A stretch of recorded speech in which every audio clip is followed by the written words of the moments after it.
Progress. Om Jnana-timirandasya Jnananjana Shalakaya Chakshurmilitanjena Tasmai Shri Gurave Namaha. So today is a very, very special day for us. It is the Divine Appearance Day of our Param Guru, means our grandfather Guru, Srila Bhakti Rakshak Śrīdhar Goswami Mahārāj.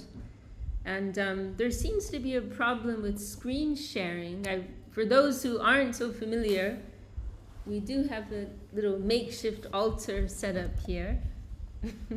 I'll show here. Here's our, so Srila Śrīdhar Maharaj is here. For those who don't know. And today we are celebrating his birthday, divine birthday. And we're told in the scriptures that everything that is connected with a great personality is sacred, and even the time that is connected with their appearance in this world, and also disappearance.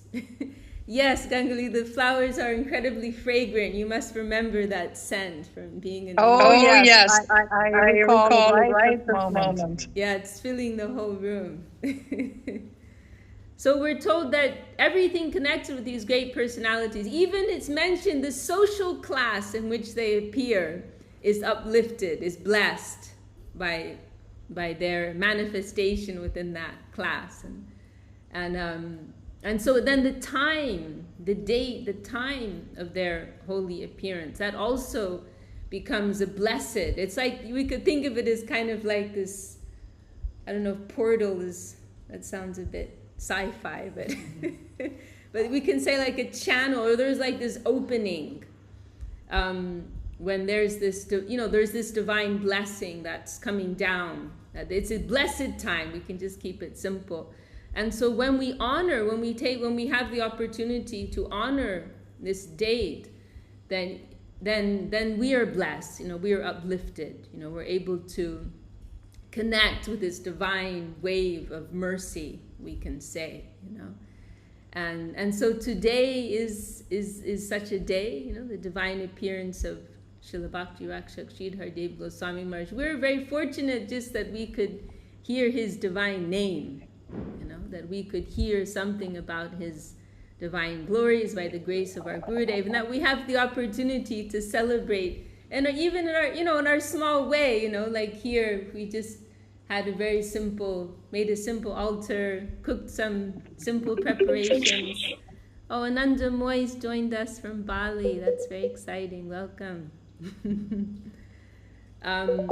So just in our simple way, just by giving some remembrance, right? Just by mentally honoring in some small way, we're inviting that blessing. And, we're like small children. We don't have any capacity to truly appreciate, just with a very mundane example, like a 5-year-old in kindergarten trying to appreciate a great professor of some subject matter. What is their level of appreciation? It is very small, But fortunately, our gurus, the Lord, they're very merciful. They are looking at our hearts, right? And they're looking at our intention. They're not looking so much at our capacity or our knowledge and so on, but they're looking at our heart, our sincerity of heart, and our sincere desire to connect with them and to receive their grace. And so on this day, we are taking the opportunity to remember something of the glories of Srila Śrīdhar Maharaj, and pray for his divine blessing for our continued progress in this line. And it is, we always remember that it is a living thing, right? That is a key point here, that these great personalities, it's not that they're historical figures, right? But they're always living. And particularly when it comes to Srila Śrīdhar Maharaj, we have that feeling. And I was mentioning just before we started the meeting, actually I was so nervous and I was thinking, I don't know what to say. We had a meeting a couple weeks ago about some of the 6 Goswamis. Was Krishnadas Kaviraj Goswami, Raghunath Das Goswami, and so on. And that actually was easier for me to speak about because, and I realized it because I felt a little more distance from them. And also there's only so much that I know about them. So it just felt like I'm tapping into, some chamber that I'm familiar with to some extent. But when it comes to Śrīla Śrīdhar Maharaj, there's such an intense feeling of connection, just like a family member or a close friend. And so it actually becomes very difficult, where do you start and where do you end? And, and also I remember one statement that Gurudev made, or Srila Govinda Maharaj, he said something like, it took me, can't remember how many years it was, let's say 15 or 20 years. He said it took me so many years before I could speak in front of Śrīla Śrīdhar Maharaj. And he said because Śrīla Śrīdhar Maharaj would ask him to speak sometimes at public functions, and our Gurudev would always decline. And our Gurudev said, because I know that if I would say something wrong, Guru Maharaj would be so unhappy with me. That, he's feeling such an intense personal connection. And the thought of saying something even slightly off, right? In any subject matter, there's so much nuance involved. And so if you're speaking in front of an expert, if you just get one tiny nuance wrong, it's going to be painful for them, right? And so Gurudev had that feeling. And so I have something in my small way, I have something of that feeling. So I really feel Śrīla Śrīdhar Maharaj is so close to us. He's so close to us. And that is by the grace, although I don't think anyone in our meeting here today had the opportunity to meet him in person. We feel, through his books, and through his most beloved disciple, Srila Govinda Maharaj, what we've heard about Śrīla Śrīdhar Maharaj from him, through these channels, we feel that Śrīla Śrīdhar Maharaj is very close to us. It is a living relationship. And of course, in general, this is the nature of spiritual relationships. They are, as I said, they're not historical figures, but they are always eternally existent, right? And we can approach them, with our sincere mood of prayer and feel their connection in our lives, and sometimes in very miraculous ways. And I'd like to add too, Srila Govinda Maharaj, he really trained us to think in this way. Like sometimes when he would go to speak about some great personality, he would emphasize, we're not thinking of them as historical figures. And he didn't, sometimes there's a convention, if you're going to speak about someone, there's a convention to do so in a biographical way. They were born on this date and they were raised here, and then there's a chronology of historical facts, right? There's often a tendency to approach this matter in such a way. But our Gurudev, that was never his approach. He always liked to go straight to the essence. And addressing the key points about their nature and their message, their personality, their mood of devotion. And I remember once our Gurudev, he mentioned, it's some text that was written by Srila Bhaktisiddhanta Saraswati Thakur, and perhaps it was a subtitle, but this is the phrase, the key phrase here, ontology and morphology, right? Ontology, which is, these are like different ways of looking at some so-called historical figure. The ontology, looking at the essence, the substance of who they are. Morphology, looking more at the external aspect of their presence in this world and their activities in terms of, from a historical perspective, right? And so this is how we've been trained, right, to think of these divine personalities in terms of their essential nature, right, and their key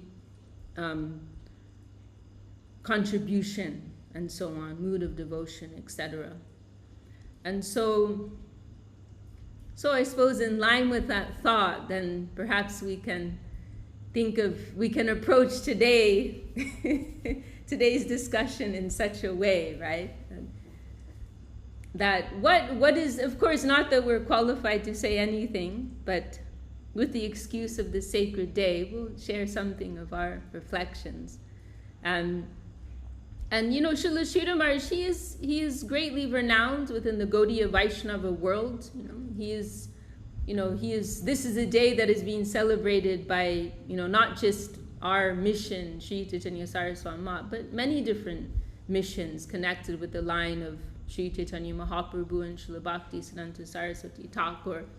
And there are many missions who either publicly or secretly study his books. There are some like that. They won't publicly acknowledge, but they're reading under the bed covers. Because he's given, there was one expression one of the godbrothers of Srila Śrīdhar Maharaj made about his presentation, saying that what is so appreciable about what Srila Śrīdhar Maharaj gives in his talks and his presentation of Krishna consciousness is that he's not giving something that's out of line with what we've previously heard, right? It's not like he's coming up with some new unheard of thing. That whatever he's giving, it's in line with everything we've previously heard from our gurus, but at the same time it is fresh, right? It is a fresh and unique angle, or going deeper into what has already been given, right? Unveiling some profound point of view, some profound revelation, which previously had not been given, right? So this is Srila Śrīdhar Maharaj, and actually he was very strict about keeping in line with his Guru Mahārāj, and perhaps we could say more so than any others. Srila Śrīdhar Maharaj was very conservative, right? In fact, none of us would probably qualify to be a part of his mission. But it was by the mercy of his beloved disciple Srila Govinda Maharaj, that we were able to make some connection. And so what are these unique contributions of Srila Śrīdhar Maharaj? We can mention perhaps a few right now. In the Bhagavad Gita, he gave new light on some of the key verses of Bhagavad Gita which had not been given before. He also gave a very extraordinary explanation of the famous Gayatri mantra, right? Which, traditionally in Vedic India is celebrated as a prayer to the sun god, right? But Srila Śrīdhar Maharaj, he has revealed ultimately from the highest perspective, the Gayatri mantra, it is a glorification of Radha Dasyam, the service of Srimati Radharani, right? Srila Śrīdhar Maharaj, he gives the most profound explanations of so many verses throughout the scriptures, and his explanations, they, as we mentioned earlier, they're so fresh.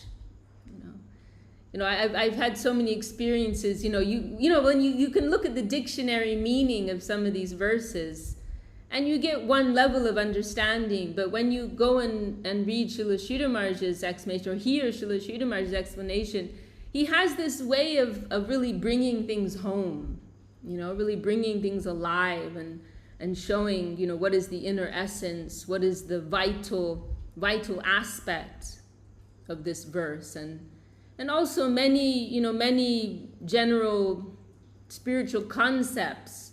Srila Śrīdhar Maharaj has this way of kind of just like getting to what is the point and making them relevant, right? Making them relevant, like there are some expressions I've heard Srila Śrīdhar Maharaj make, and all of a sudden it's like, wow, like suddenly it all makes sense. It's like so profound and simple at the same time, and just suddenly just hits home.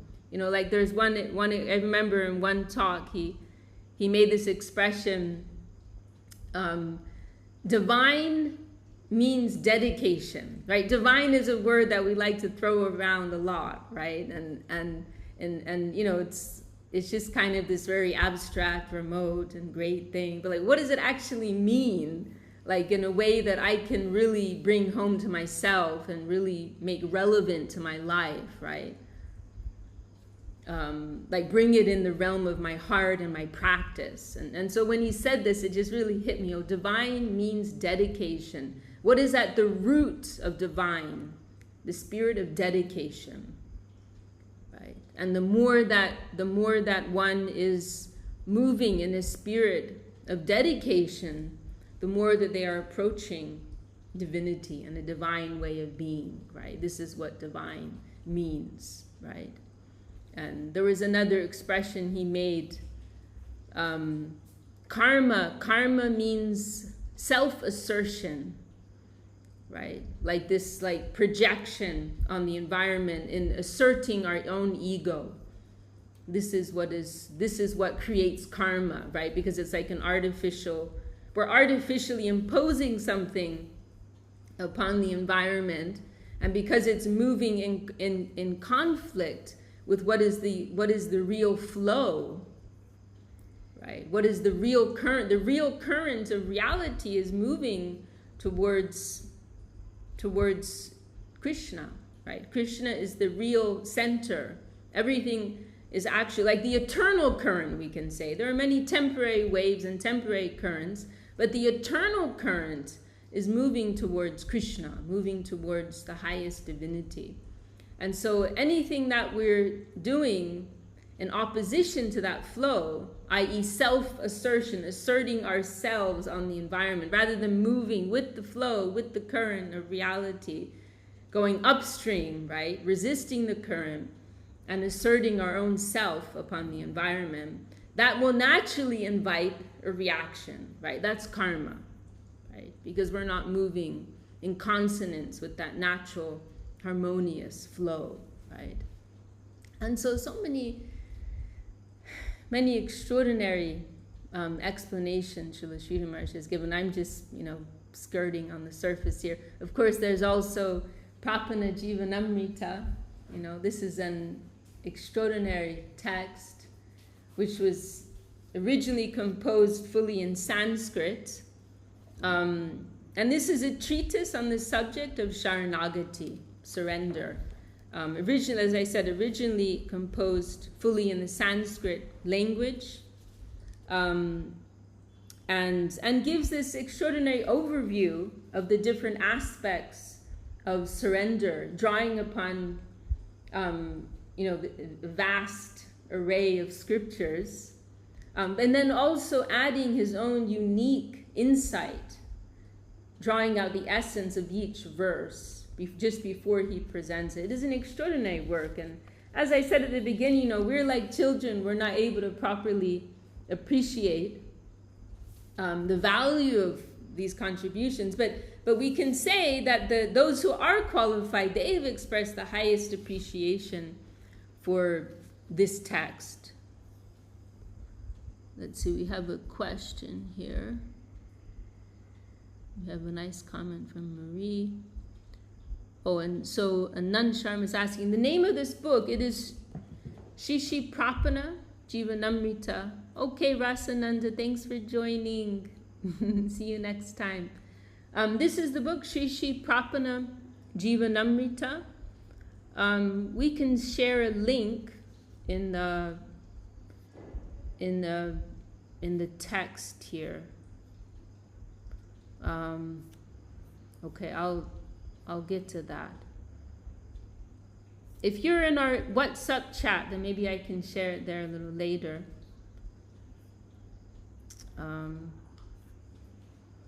But yes, Prapana Jivanamrita, subtitle Positive and Progressive Immortality, Life Nectar of the Surrendered Souls.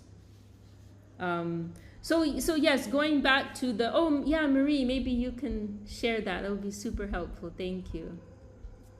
So Marie's going to share in the text box, in the chat box here.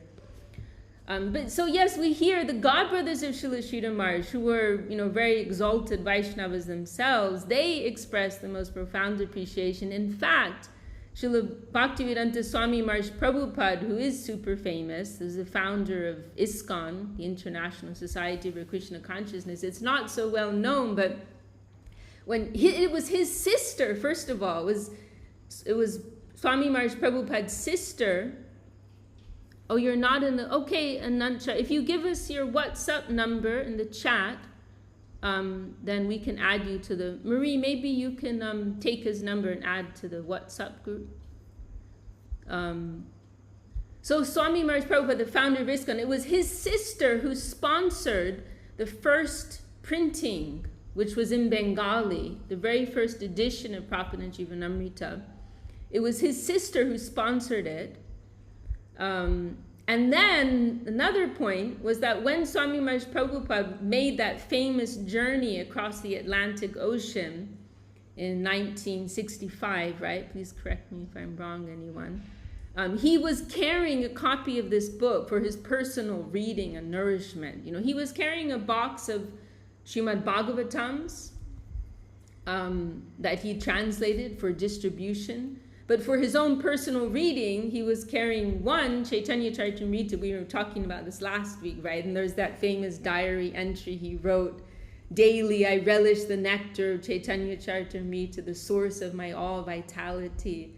So he was reading, so for himself, he brought Chaitanya Charitamrita. And then the second one, which is less well known, is this Prapana Jivanamrita.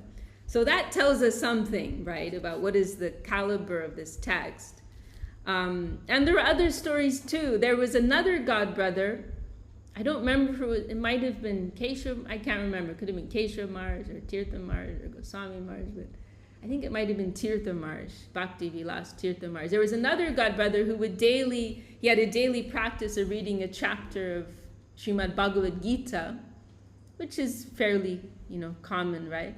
But after this book came out of Prabhupada Jivanamrita, he switched and instead of reading a chapter of Bhagavad Gita every day, he started reading a chapter of Shri Shri Prabhupada Jivanamrita. So this is real appreciation by those who have the capacity to appreciate, right?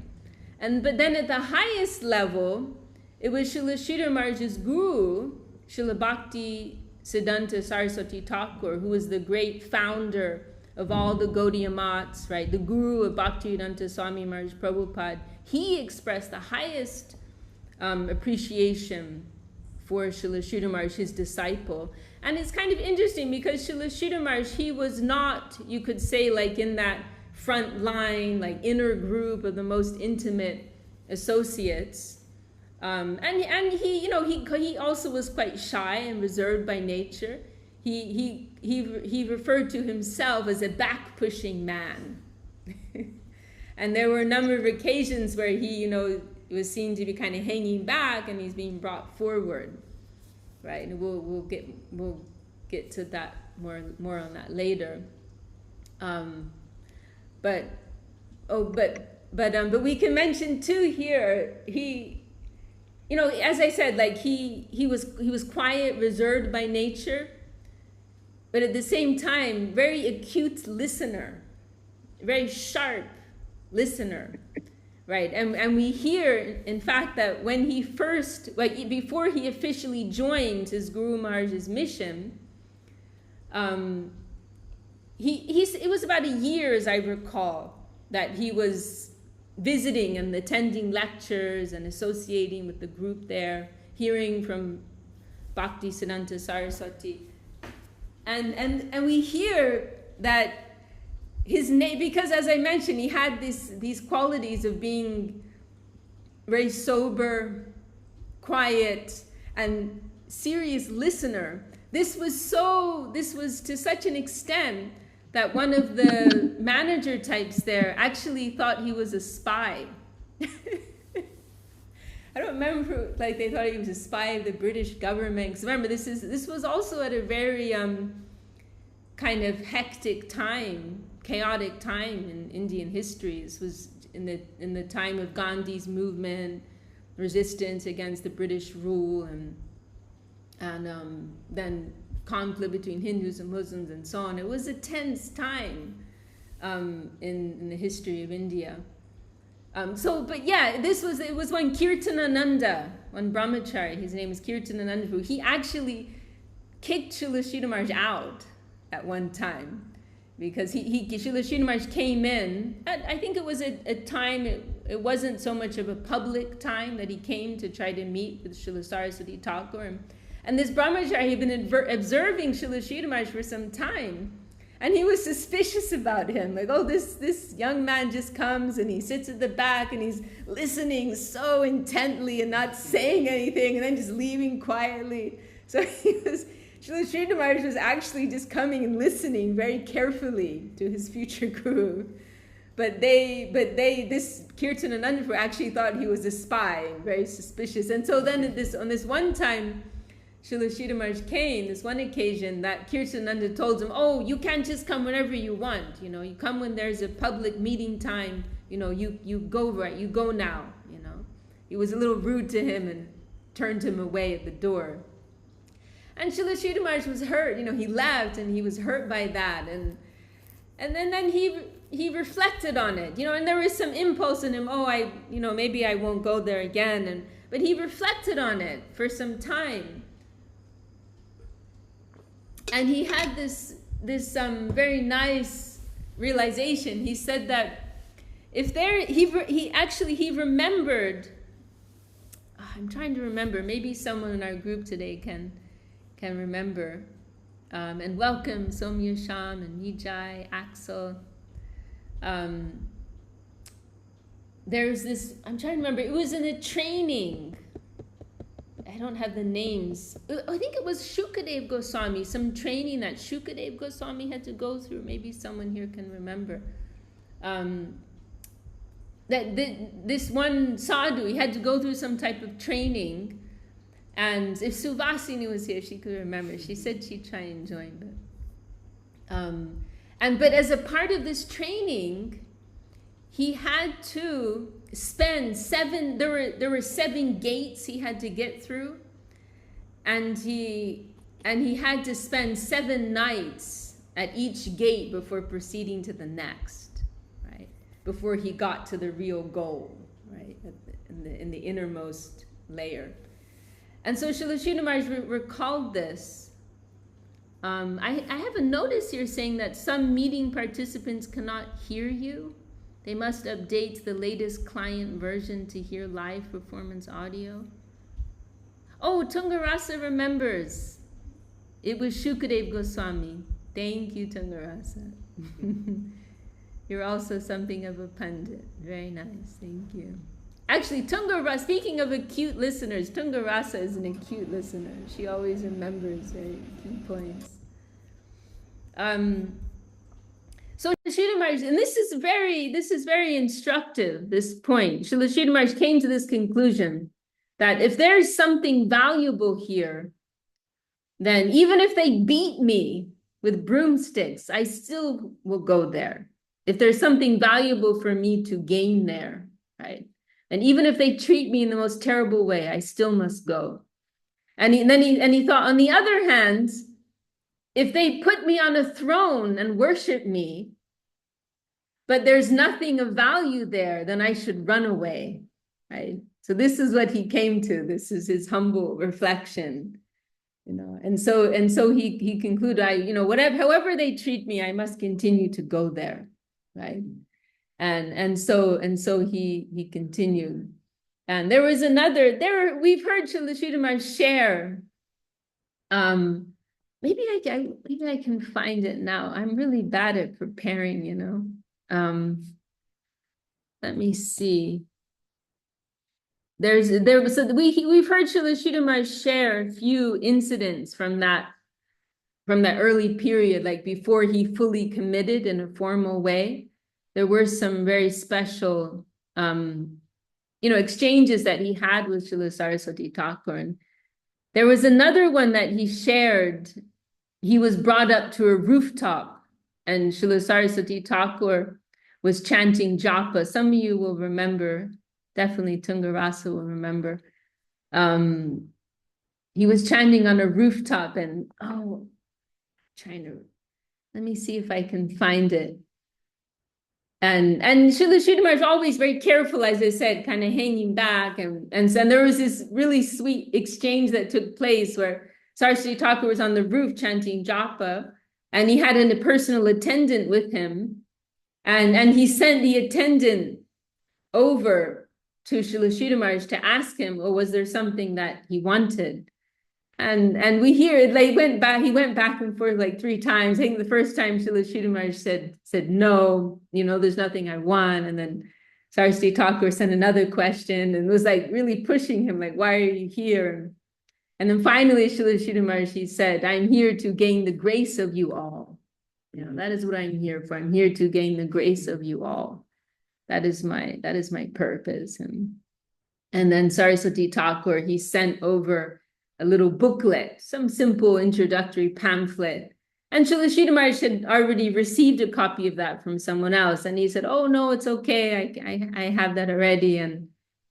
But then that attendant told Śrīla, no, this is completely different, right? This is coming directly from the hand of Prabhupada, or Guru Maharaj. This is a completely different thing, which is also very instructive.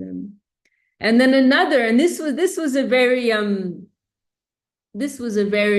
extraordinary moment. And this was like after about a year of Śrīla attending, and it was a Gaur Purnima celebration, celebrating the appearance of Sri Chaitanya Mahaprabhu.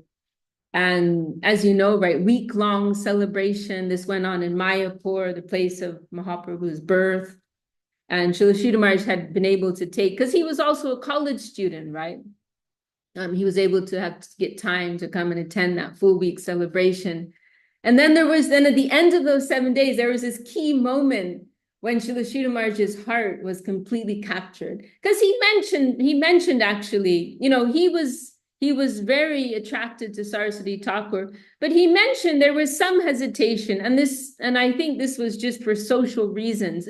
There are there's a lot of like hierarchy and classism and so on in India. Of course, it's a lot less now, but there is this convention, or at least there was, that the different castes, they keep some separation. And there was a taboo for someone of a higher caste. He was in his 20s. Yes, I believe he was around 25, 26, something like that. I would say mid-20s. 25, 26, 27, something like that. Yeah, so there was a taboo against persons of a higher caste to accept as their guru someone of a lower caste, right? And Śrīla, she actually came from one of the highest, if not the highest castes that one could possibly have, a very high Brahminical caste. Whereas Saraswati Thakur, he actually came from a lower caste. They're known as a Kayasta caste, and which they're considered to be like Sudras, the lowest caste by some groups in India. And of course, this has zero consideration from a real spiritual perspective. But I would think because of some social reason, causing some friction amongst family members, Śrīla had some hesitation on this point. But then there was this key meeting. So this was at the conclusion of this 7-day meeting, festival, right? And Śrīla, he's there, as a participant. And everyone's saying goodbye. There are many groups of devotees coming and giving their respects to Saraswati Thakur and departing. And we hear, actually, that Srila Saraswati Thakur, however persons were appreciating him, he was reciprocating. And so persons coming and giving their respects on the ground, Saraswati Thakur was also going on the ground and giving his pranam. And Śrīla actually mentioned that he himself, he didn't want Saraswati Thakur to go on the ground to him. And so he didn't. He just did with folded hands like this. And he said there were some people who thought he was being rude, but he was doing because he didn't want to make him go on the ground. But anyhow, this is what we're coming to. Welcome, Ramananda Prabhu. That then he was like some distance away in the area, observing, so many pilgrims giving their respects and leaving. And then he heard Saraswati Thakur making this extraordinary expression, telling the people in front of him, don't cheat me. don't cheat me. And Śrīla Maharaj was captured. What's he talking? Why is he saying about what's the question of cheating? Where's the question of cheating? What an odd thing to say. And so he went closer to hear better. And he was thinking, we had a festival. Festival's over, everyone's going home. Where's the question of cheating? And then Śrīla Saraswati Thakur continued, saying, you all came here and made a promise to serve Krishna. But now you are going to leave, you're going to go home, and you're going to forget about your promise. And he said, and you may tell me, oh, I just have a little fire in my house. I have to put it out and I'll come back. And he said, but I will tell you, even if everything in the whole world is burned to ashes, nothing is more crucial, nothing is more important than this, your Krishna Anushilanam, your cultivation of Krishna consciousness. All your needs, all your wants, everything will be met in this culture, in this practice of Krishna consciousness. And Saraswati Thakur was speaking with so much passion. And Saraswati Thakur, he had an extraordinarily commanding presence. He could say things and do things that nobody else could do, and he was someone who could really command a crowd, right? Saraswati Thakur had this very powerful presence. And so Śrīla Maharaj heard these very bold statements from him, and he was completely captured. And he thought to himself, oh, nowhere in the world will I find anyone who has so much earnestness for the service of Krishna. And he thought, so I must throw my head here. And so it was in that moment that he made that decision. Oh, this is it. And then shortly afterwards, he took initiation. And he, as I mentioned, Śrīla Maharaj, he came from a very high Brahminical line, and his family were also highly respected scholars. We hear that they spoke household Sanskrit. And so he came, as this very qualified young man. He had a degree in law, I believe, and, very expert already in Sanskrit, and so on, very learned. He'd studied all the world philosophies. That was something that our Gurudev mentioned, that he said except one, maybe Russian. I don't remember. But Gurudev mentioned that Śrīla Maharaj had studied almost all the world philosophies. And so highly, highly learned, highly cultured. We hear so many years later, Saraswati Thakur requested Śrīla Maharaj if he could go to London, right, to preach. And Śrīla Maharaj very honestly and humbly told him, it will be difficult for me to mix with the Western people. Because he was so highly cultured, it would be difficult for him to compromise with the Western habits. So Śrīla Maharaj came, right? He came and joined his Guru Maharaj's mission with this, pedigree, high pedigree, we can say. And in fact, Saraswati Thakur was very pleased about that. Of course, from the highest perspective, this is something external. But at the same time, when it is in connection with devotion, it is a glorious thing, right? One very interesting comment Śrīla Maharaj made, he said, we are interested in the Vrindavan standard. And the Vrindavan standard is where substance and form are one, right? There was one occasion where someone was going to print a book, and they were discussing with Śrīla Maharaj, and somebody asked, oh, what about the cover? And Śrīla Maharaj, he's famous for that expression, I'm a form breaker, not a form maker. And so that devotee said, oh, the cover doesn't matter, we're just printing the substance, and thinking Śrīla Maharaj would be pleased with that. But Śrīla Maharaj, he said, oh, we're interested in the Vrindavan standard. Their form is not divorced from substance, right? I find that very helpful, very harmonizing, right? Very adjusting. So this is the thing, right? So Śrīla Maharaj, he's coming with this, you know, very high background. And Saraswati Thakur was pleased about this because he thought it will give some strength to his mission, right? And as I said already, right, Saraswati Thakur, he was coming from a lower caste. And so there were some who looked down or disregarded him because of that. And so having disciples like Śrīla Maharaj, and another key person, probably the key person in this regard, was Bhakti Saranga Goswami, came from a very high Goswami Brahminical caste, which is actually considered to be part of the bloodline of Nityananda Prabhu, right? About Nityananda Vamsha, it's called. So very high level. And Saraswati Thakur used to use him in different scenarios, like if there were court cases or there were persons making problems of different types. Saraswati Thakur would send him Goswami Maharaj because persons would automatically give him respect and regard because of his social position.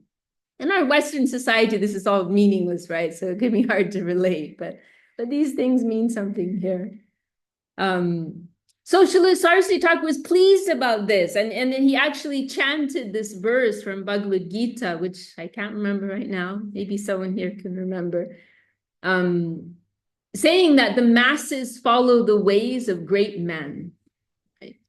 And so Saraswati Thakur was pleased, thinking, oh, like we have this person of such a high caliber joining our ranks, you know, then the general people, they will pay attention to this, right? Oh, there's something here. And as we said, you know, Śrīla Maharaj's nature was very reserved, but you know, as you know, it soon became clear that he was a very brilliant preacher, right? Very quickly he could explain the philosophy, the Siddhanta, very perfectly. And we also hear, right, Saraswati Thakur, it was not easy to understand him because he spoke in a very sophisticated way. Right? And this was deliberate also. We can think in order to show the dignity, right, of what these teachings are. Saraswati Thakur, so it was very difficult. We hear even Srila Swami Maharaj Prabhupada, he himself stated that. Let's see, we have a comment here.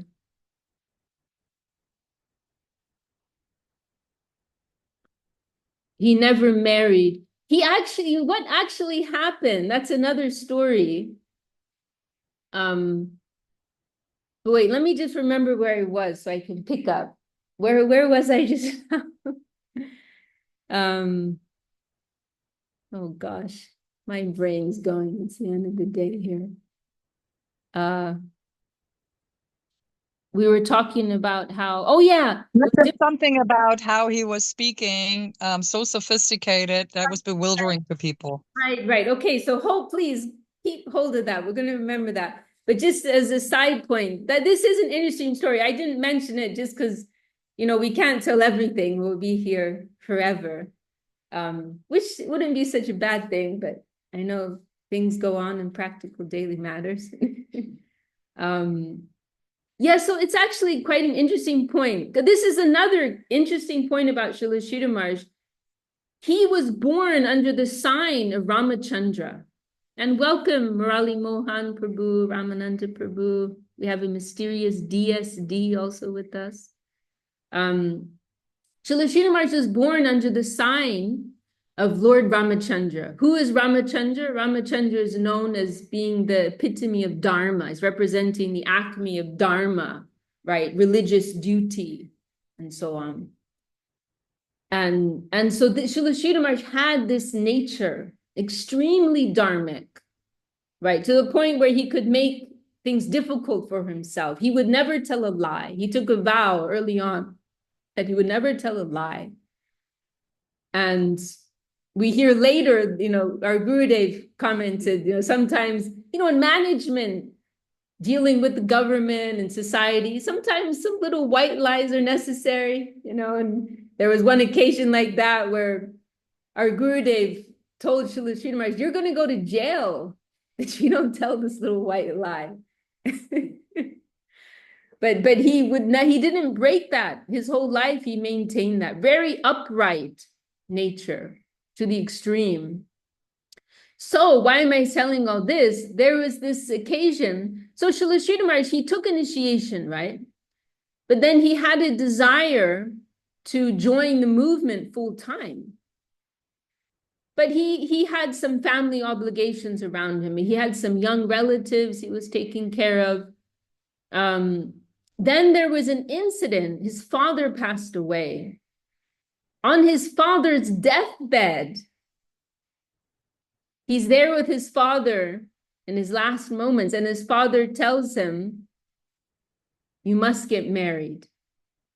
Now, if someone makes a request on their deathbed, we just saw this video of our Gurudev yesterday, and our Gurudev, he is so funny. He told about this great Vaishnava who left the world, and he said, he called me. He wanted to see me in his last moments. And he said, but I didn't go because I know he was going to request something of me.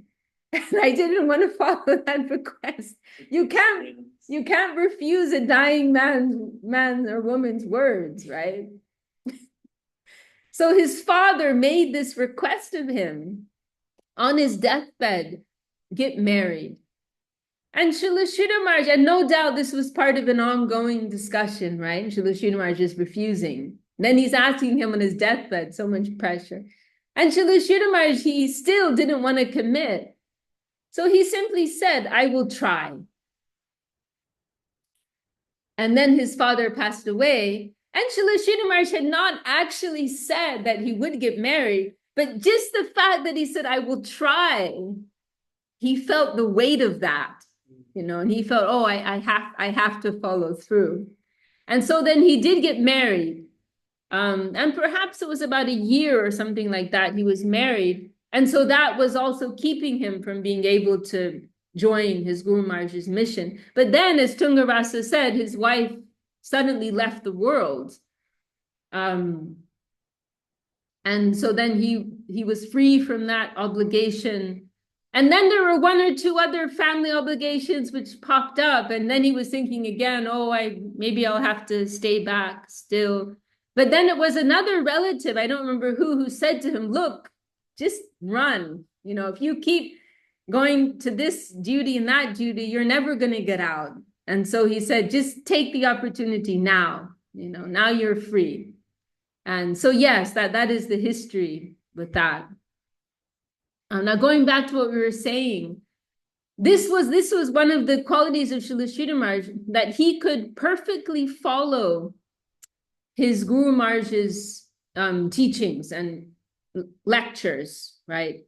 As I said, it was very difficult to follow Saraswati Thakur's language, his presentation, and even Swami Maharaj Prabhupada very humbly expressed, I couldn't always follow my Guru Maharaj, I couldn't always understand him, but I would go on hearing. That was what he said. I would go on hearing.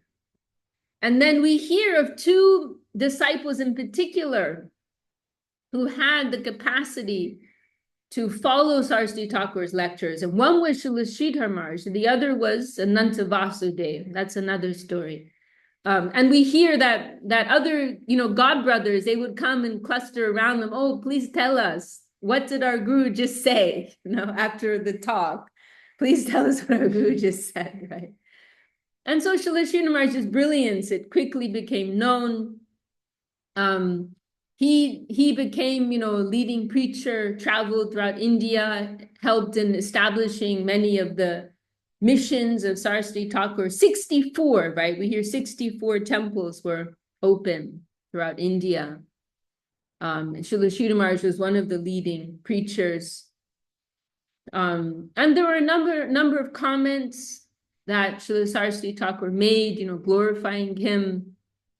And not only his, scriptural, scholarly capacity, but also his devotional nature, right? There were some comments he made. There was one comment he made, and this was in regards to a composition that Srila Śrīdhar Maharaj wrote. and glorification of Bhaktivinoda Thakur, his guru's guru. And we hear when Saraswati Thakur read that, he said, oh, now I am confident that when I leave this world, at least one man will remain behind who can represent what I came to give, right? This was one of the statements of Saraswati Thakur. But as he also, there was another expression of his he called Srila Śrīdhar Shastra Nipun. Shastra Nipun means expert in the Shastra, in the scripture, right? But then, as I said, he also noted the devotional quality of Srila Śrīdhar Maharaj. And there was one incident, it is quite charming, actually. Srila Saraswati Thakur was radical in nature. Saraswati Thakur, his nature was to just go straight for what is the real essence, what is the real substance of spiritual practice. And so one way in which that manifested is that when he carried out a deity installation, Saraswati Thakur did not go through with all the conventional rituals that we normally follow. In particular, yajna, the fire, normally there's an elaborate fire sacrifice, which is like essential aspect of the installation of any deity. But Saraswati Thakur, he didn't do that, because ultimately it's a ritual, and ultimately it's something that is helping our own faith, right? See, this is one of the key points about Vaishnavism. Vaishnavism is based on what is really the essence of things. And what is that? That we are a soul approaching the Lord for a relationship of love. So just like you're inviting someone into your home, please come in, have a seat, have a plate of food. This is Vaishnavism. This is the Vaishnava approach to worship of the Lord. Adoration. I like the word adoration, actually, rather than worship. So this is the mood, right? Oh, my dear Lord, try this apple. It's very nice. Right? Will you please come and sit in my home and let me serve you?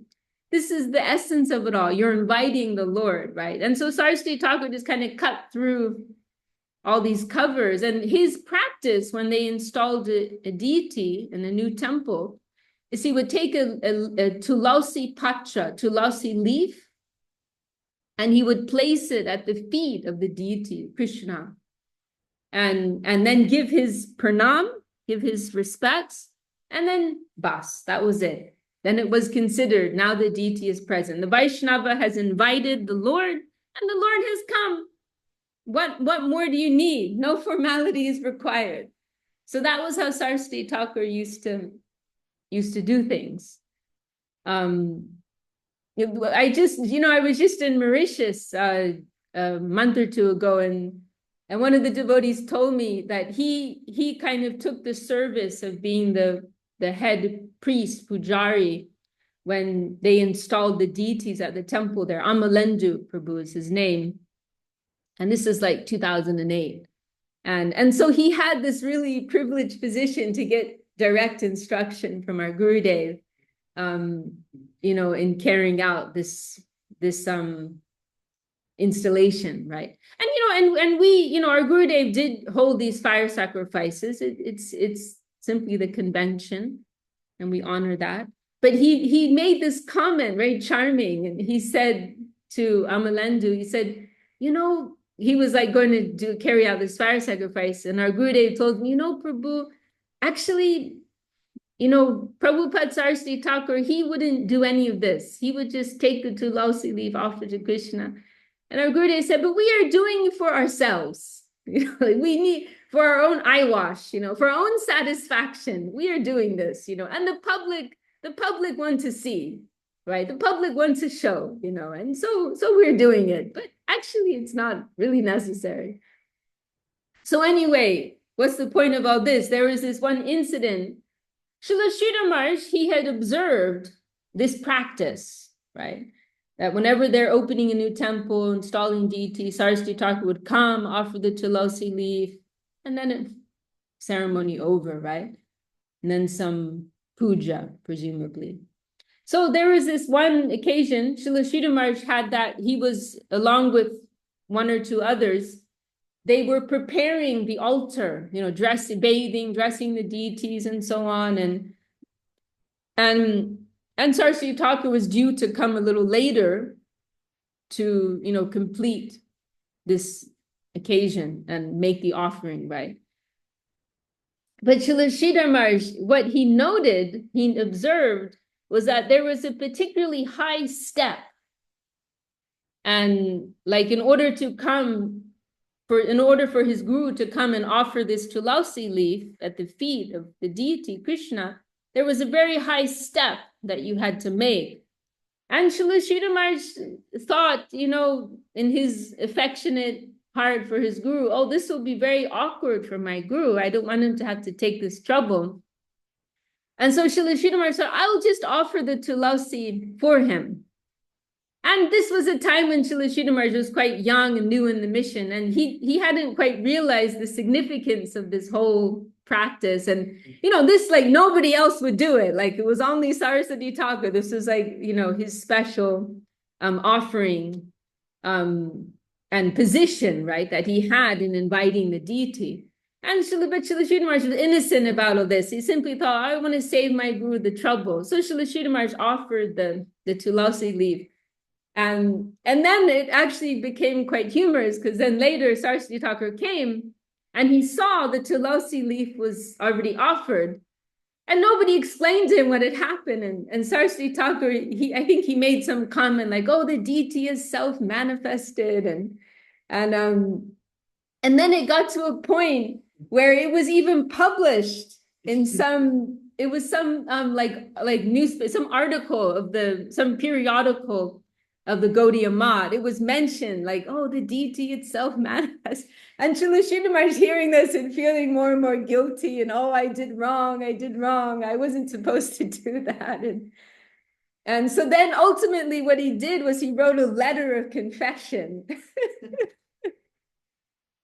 He wrote a letter like confessing his crime and apologizing to Saraswati Thakur. Oh, please forgive me. I didn't realize I wasn't supposed to do that. That was me. I made an offense. And Saraswati Thakur wrote back the most loving expression. And he told him, I can't remember the Bengali right now, Nivedi Tatma, he used that, a surrendered soul.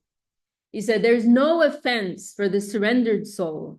You know, I consider you to be a pure-hearted, surrendered soul, and there's no consideration of offense. You know, he made that statement about Śrīdhar Maharaj. But then finally, what was the greatest certificate that Saraswati Thakur gave to Śrīdhar Maharaj? It was when he was, and this, many of you are familiar with this history. So this is December 31st, 1936, or January 1st, 1937, whether you're calculating by Western or Eastern calculation. But actually, no, 24 hours before. 24 hours before that. We hear, this was in Srila Saraswati Thakur's, you know, final days, final moments. He's showing very poor health and in bed constantly in that time. And many of his disciples, they were taking turns. They were constantly attending to him. And so they had some type of rota, right? And so Saraswati Thakur was never alone. And Śrīdhar Maharaj, he'd taken a particularly difficult time, something from like 2 to 5 in the morning, most difficult hours to be awake. And so we hear Śrīla, this is approximately 24 hours before Saraswati Thakur is passing from this world. Śrīdhar Maharaj, he, you know, carried out his night duty, and then he retired to his room and he laid down to take rest. And then shortly afterwards, he had a knock on his door, and one devotee told him, oh, Prabhupada is requesting for you to come. And Śrīdhar Maharaj came back. He just left not long before. And there was some group of disciples there, and Srila Saraswati Thakur requested him. I'm not sure of the exact chronology. It's different. I've heard different bits and pieces from different sources, but it seems like there was some type of group that was called, and Saraswati Thakur was requesting different disciples to sing different songs and also giving different instructions to them.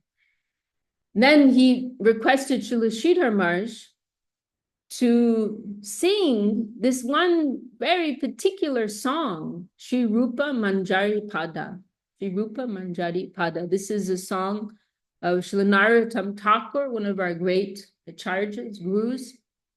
And it has a very unique place of reverence, right, within the group of Gaudiya Vaishnavas. We can say it's kind of like the anthem, the sacred anthem of the Gaudiya Vaishnavas. It's a prayer aspiring for the service of Rupa Goswami. And of course, our lineage is considered to be Rupa Nuga, right? Rupa Nuga Sampradaya. We're considered to be followers or aspiring followers of Sri Rupa Goswami, right? And ultimately, Sri Rupa Manjari, right? Intimate attendant to Radharani, Lalita, and so on in the spiritual sky. So it is a song that has very unique type of respect, right, amongst the Gaudiya Vaishnavas. And so it was very impressive. Saraswati Thakur requested Srila Śrīdhar Maharaj to sing that song. It was astonishing, actually, because actually Saraswati Thakur, he didn't leave any last will and testament. He didn't leave any clear succession.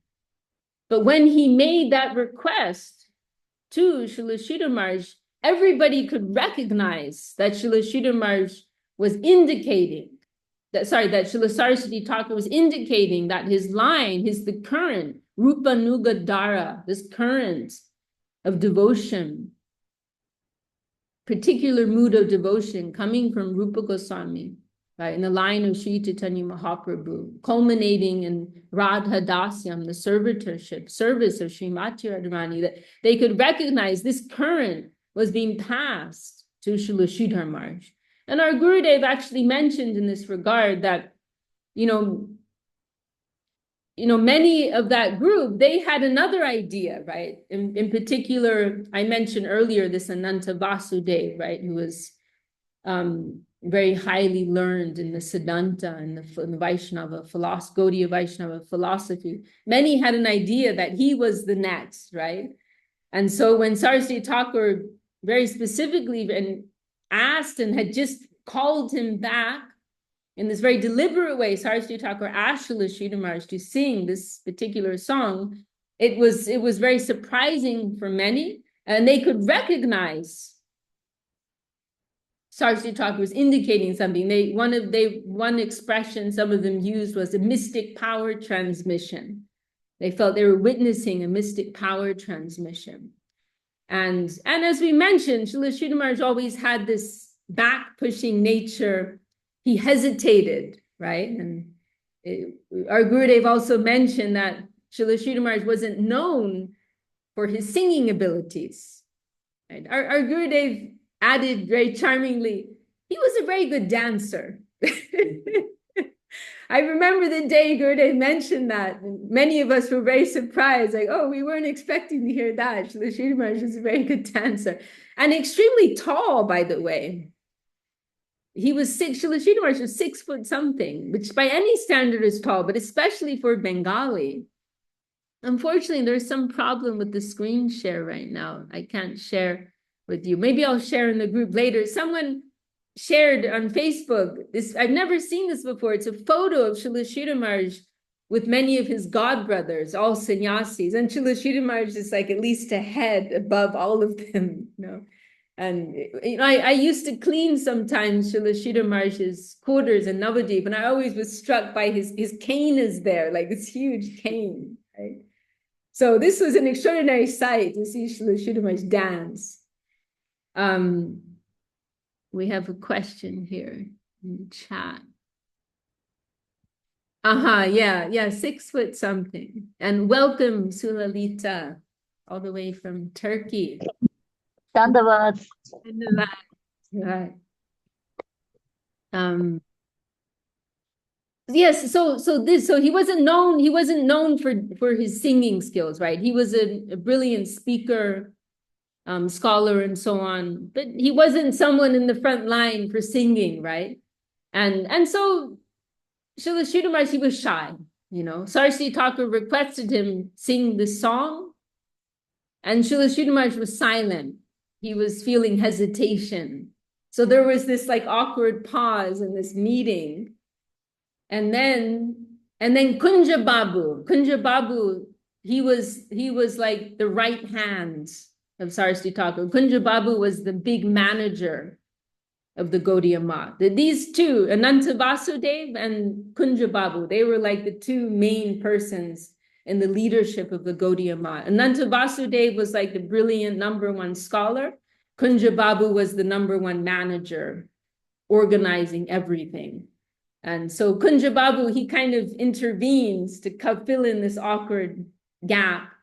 And then he requested someone else who was known for singing. Oh, you sing them. And that other Vaishnava was about to start, or beginning perhaps. Saraswati Thakur stopped him, cut him off, and again reiterated, no, I want to hear Śrīdhar Mahārāj, you know, and made it very clear. He made it triply clear, first calling him back to his presence, asking him once, and then repeating the request and interrupting someone else. So he made it very clear this was a very deliberate and specific request to Srila Śrīdhar Mahārāj. And that Vaishnava who got cut off, I don't know if I should say the name, but they had very pure-hearted Vaishnava nature. I'll just say it was actually Puri Mahārāj, Bhakti Pramod Puri Mahārāj, who's quite well known amongst Western group of Gaudiya Vaishnavas. But he took that in such a sweet way, and we hear that later on, some years later, Puri Mahārāj, he had no envy, you know, he had no shame about that. He was proud for his beloved godbrother, and he actually would remind him later, oh, you remember, our Guru Mahārāj didn't want to hear me sing, and he wanted to hear you sing. Very beautiful example, isn't it? So this is the key point, right? And as I said, everyone could recognize, oh, this was a moment, right? And in this unofficial way, Saraswati Thakur was indicating how his line will continue, right? And so this is the position of Srila Śrīdhar Mahārāj. You know, he had the highest certificate from not only his godbrothers who were very exalted themselves, but at the highest level from his own guru, the great legendary Srila Bhakti Siddhanta Saraswati Thakur. And Srila, there's so much to say, you know, now I don't know how long I should go on. I don't want to keep you all forever. Saraswati, we could maybe just, you know, mention a few final points, you know. Srila Śrīdhar Mahārāj, actually, there's one quote in particular I would like to read. You know, every Vaishnava has a different mood, right? And Srila Śrīdhar Mahārāj, he showed this nature, and particularly in his last years, of wanting to avoid, you know, any public presence, you know, but very earnestly, he had an uncompromising nature when it came to truth. And in fact, he pretty much went into hiding. You know, after his guru left, unfortunately, there was a whole breakdown. Many of the disciples of Saraswati Thakur wanted to make Srila Śrīdhar Mahārāj the head of a new organization, but he declined and he nominated someone else, which didn't work out. And there was a whole breakdown, divisions and so on. And ultimately, Srila Śrīdhar Mahārāj went into hiding, right? Because he had many of his godbrothers wanting to like follow under him and have him lead things and be part of some movement. And Srila Śrīdhar Mahārāj really didn't want to do that. In his last days, he just really wanted to dive deep into the scriptures, into his own practice, bhajan, life. And ultimately, he kind of was forced to to take up some role in missionary life. It was partly by his godbrothers, but primarily he had this special instruction from Nityananda Prabhu, this inspiration from Nityananda Prabhu. And on this occasion when Srila Śrīdhar Maharaj had this inspiration to spend his last days in Navadvip, but he prayed first to Nityananda for blessings and permission. And then he had this instruction, or even gentle chastisement from Nityananda, telling him, you're asking me for mercy, but you already have so much mercy in your heart. You're not sharing it with others. You have to share what you have with others. And so that was what pushed Srila Śrīdhar Maharaj to begin his mission, Sri Chaitanya Saraswat Mat.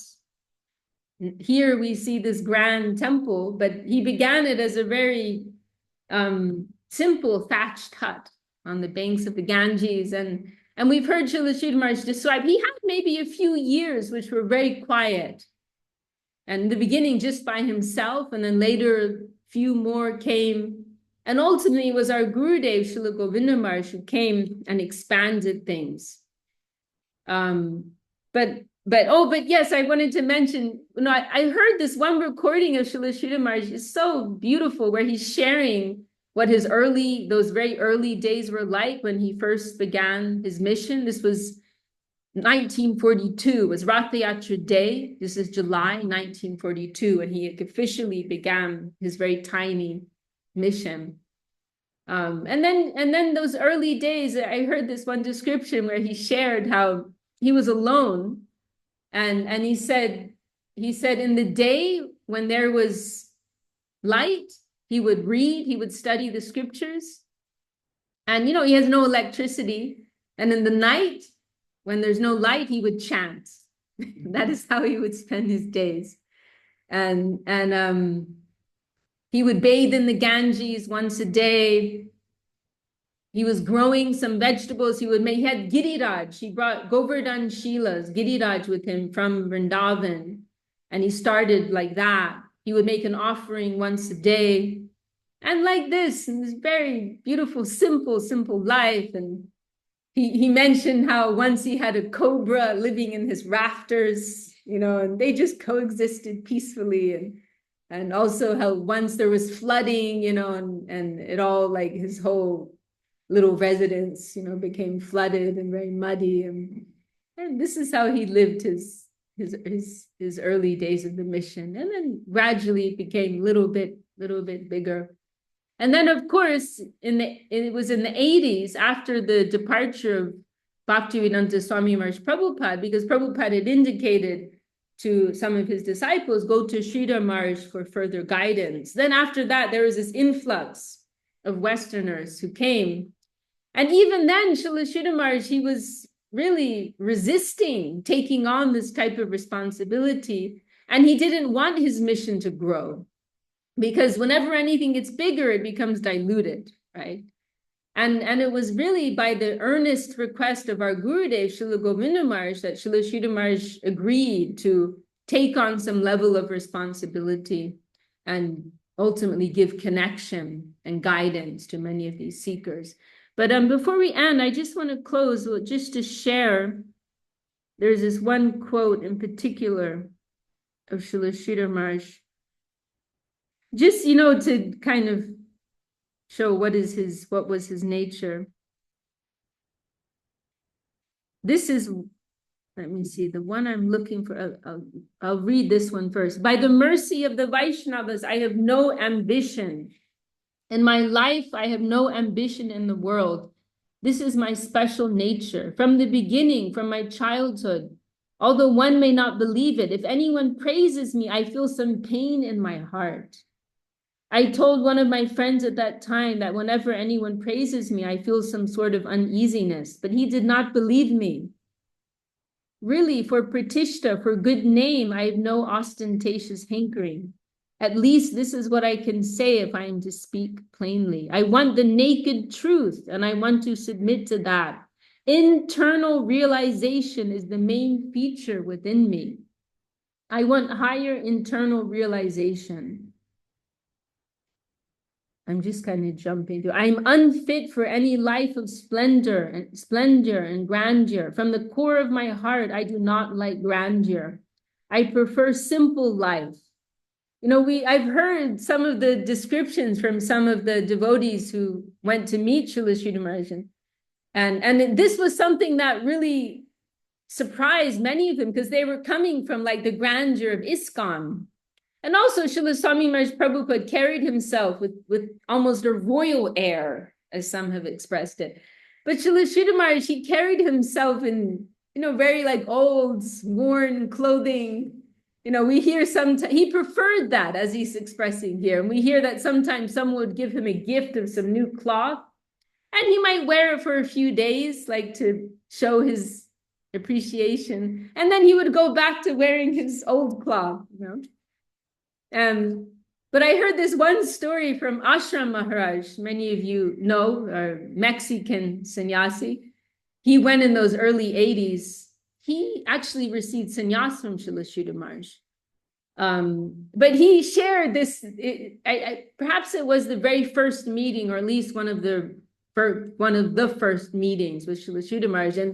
And when he first came in, Srila Śrīdhar Maharaj was, he actually had no upper cloth. He just had his lower cloth, dhoti, wrapped around him. And he was very surprised, because our Gurudev, Srila Govinda Maharaj, was there. And Srila Śrīdhar Maharaj and Srila Govinda Maharaj had this very unique relationship where they were guru and disciple, but they were also like intimate friends. And sometimes even, you know, our Gurudev taking the role of like a parental figure even. They had that type of intimacy. And so Ashram Maharaj shared this exchange that he witnessed. He entered the room, and then our Gurudev, he tossed, it's called the uttariya, the upper cloth that the sannyasi uses. He like tossed it over to Srila Śrīdhar Maharaj, like kind of like, you know, smarten up a bit. We have a guest here. You know? And Ashram Maharaj was completely shocked. It was so different from anything he'd ever experienced. You know? This was really Srila Śrīdhar Maharaj's nature. There was another incident. I'll just share this story too. Our Gurudev told this story, very sweet. This was in the very early days, maybe like early 50s of the Math. And Srila Śrīdhar Maharaj was personally repairing a fence. And he's just wearing some old cloth around him, didn't have the upper cloth on him, little ragged, you know. And then some visitors came by, and they were looking for Srila Śrīdhar Maharaj. And they see Srila Śrīdhar Maharaj, to them, looks like, you know, a humble resident doing some humble seva. And so they asked Srila Śrīdhar Maharaj, oh, we're looking for Śrīdhar Maharaj, you know, can you direct us? And Srila Śrīdhar Maharaj said, oh, you want to speak to Śrīdhar Maharaj? Okay. And then Srila Śrīdhar Maharaj went into his room. He put on his upper cloth and, you know, tidied up a little. Then he came out again. Oh, I am Śrīdhar Maharaj, like that. Very simple nature, you know. Let me see. Simplicity, that of a mendicant Brahmin, easy life, plain life, not struggling for anything else. This is what I prefer. Where as much as I can, I save my time for internal realizations in poetry, and also giving them out in poetry, Sanskrit or Bengali. Higher realization is the aim of my life. I speak it plainly to you. There's one point in particular, one quote in particular I'm looking for. I can't find it. I have it somewhere else. Let me see if I can find it. Okay, I'm going to just 2 more minutes, and then I'll let you all go. Of course, anyone can go anytime. I just want to find this one quote. But yes, you know, there was another beautiful expression he made too on that occasion when his guru asked him to go to London to preach, and he declined, right? One reason we mentioned, he said that he couldn't mix closely with the Westerners. He mentioned another point.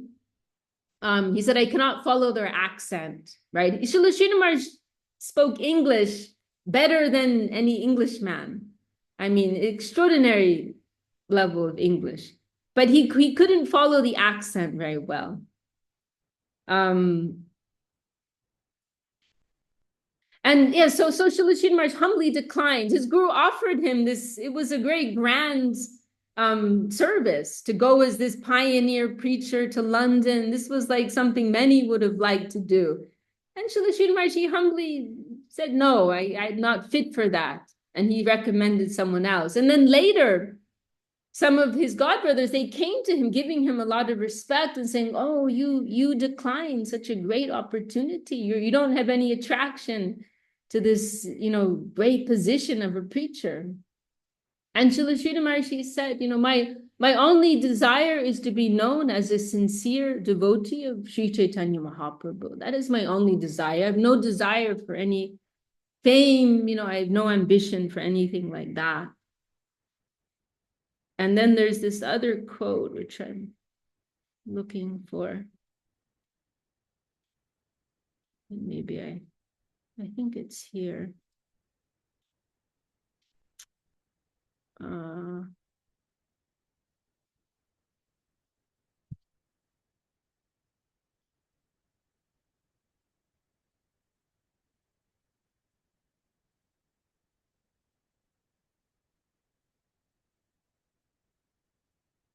Okay, maybe I'm not going to find it right now. I thought it was here. But anyway, it was a quote along these lines, he was saying that, yeah, it's not here, but there's this beautiful quote where Srila Śrīdhar Maharaj is saying, my only desire is to remain with a few persons of like-minded nature, where we can discuss the inner meaning of the scriptures. We can go on with our practice in this way, it is like this, And really, that was his nature. And as I said, to the point where he initially was in hiding, avoiding his godbrother's request to take this high position. And ultimately, what he did is he became a guru maker. He became a king maker. That was the expression our Gurudev used. To be a king is one thing, but to be a king maker is even higher. Because at this point, when some of his godbrothers found him and requested, oh, please take this position, Srila Śrīdhar Maharaj said, I don't want that position, but you take that position. And he empowered many of his godbrothers. He gave sannyas to, 10, 15, 20 of his godbrothers, and empowered them, gave his blessings, and also gave so much guidance to them to become leaders in their own right. And there was one, I'll just close with this one statement. This was from Bhakti Saranga Goswami Maharaj, who I mentioned earlier on. He was very senior position in his Guru Maharaj's mission. Srila Śrīdhar Maharaj actually gave him sannyas. But there was this one meeting that they had with an armat, and it was an annual meeting that they held every year. And in our Guru Maharaj's mission. And in that meeting, this Goswami Maharaj Srila Śrīdhar Maharaj used to give him the position of president and giving him honor. And there was this one year, Goswami Maharaj made this very beautiful expression. He used this phrase, Simhavalokan, means the glance of a lion. Because lions have this tendency, they're very great, powerful creatures striding the earth, but every now and again, they're glancing back and surveying the terrain that they've crossed. Am I on track? Am I going in the right direction? They're pausing and then going on again.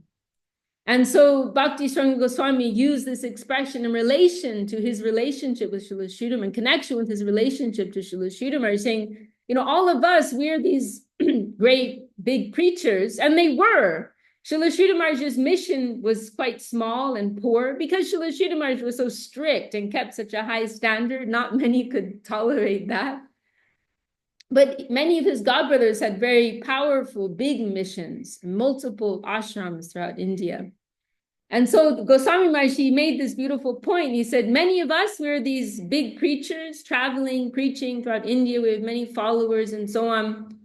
But every now and again, we're coming to check in with Śrīdhar Maharaj, just like the glance of the lion.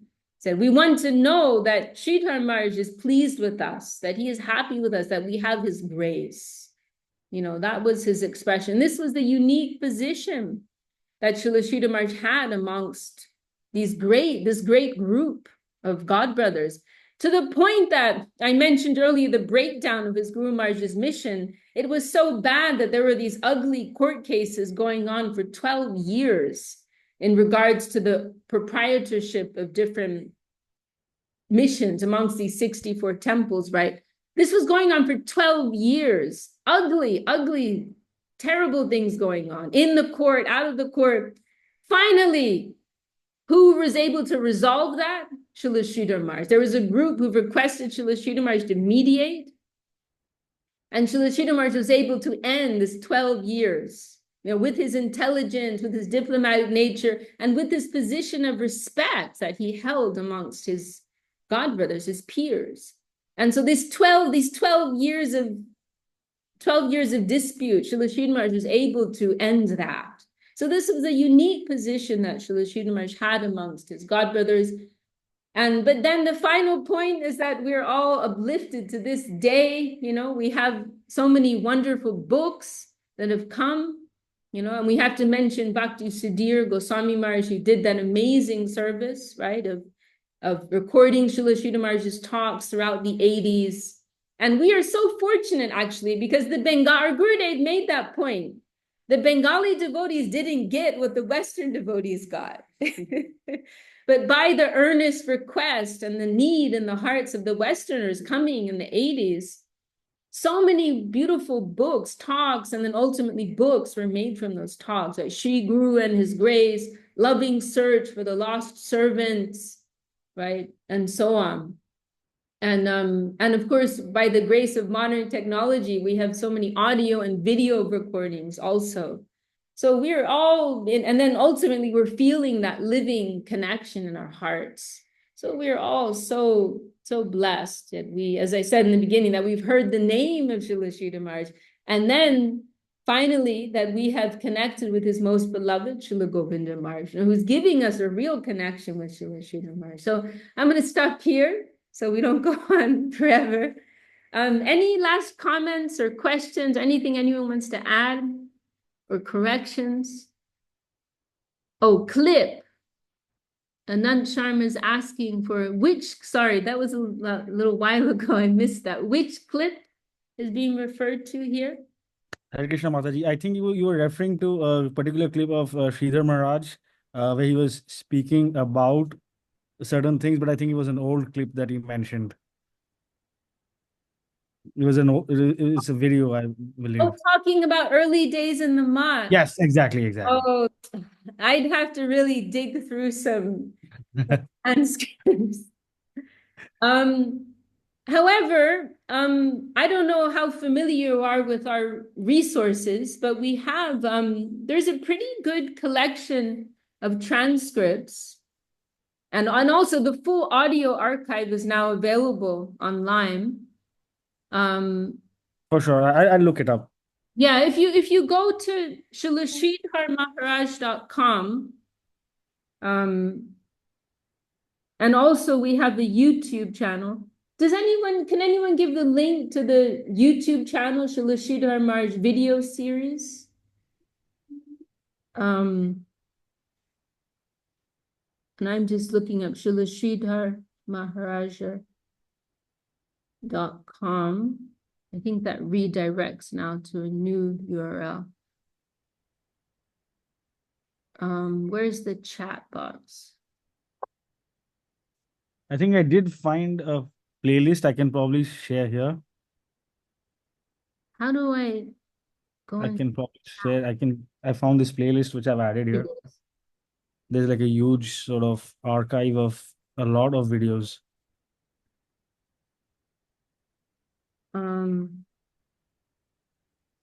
What is that link? So it's a playlist that sort of has archive. Oh yeah. This is a really nice channel which includes subtitles. It's one of our dear godbrothers is taking care of this channel. Yeah, this is a great resource. And I'll have to find later. I think they changed the URL. There's also a resource with all of the audio recordings. And many are with transcripts. Yeah, they changed the URL, but I can share that in the group later. And if I do come across the talk in particular I mentioned, I will definitely share. I'll try to. Thank you so much, Mataji. Very happy to have you join us. Absolutely, Radhe. All right. Well, really lovely to have all of your association on this very special day. Thank you for keeping me engaged and in remembrance of all these topics pertaining to our true need. Jai Shri Bhakti Rakshak Śrīdhar Dev Goswami Maharaj ki Jai, Tadiya Shubha Avir ki Jai. Okay, look forward to seeing you all next time. Jai Shri Gurudev. Jai Gurudev. Shiva. Bhakti ki Jai. Thanks for helping with the hosting, Marie.